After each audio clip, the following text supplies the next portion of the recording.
नमस्कार मंडळी, आज मुलांचे म्हणणे होते की काहीतरी वेगळं बनव आई आज नाश्त्याला. घरात थोडासा पालक शिल्लक होता तर म्हटलं चला बनवूया आज पालक वडे.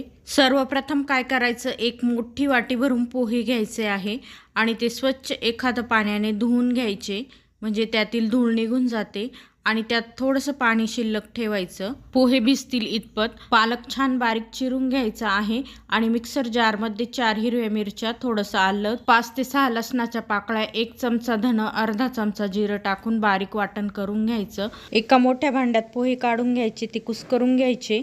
त्यामध्ये बारीक चिरून घेतलेला पालक व वाटण टाकून द्यायचं आहे. एक छोटी वाटी भरून बेसन पीठ व चवीनुसार मीठही टाकून घ्यायचं आहे आणि व्यवस्थित मिक्स करून घ्यायचं. त्यामध्ये पाव चमचा हळद टाकून घ्यायची, ती राहिली होती, आणि पुन्हा व्यवस्थित एकजीव होईपर्यंत पीठ मळून घ्यायचं आहे.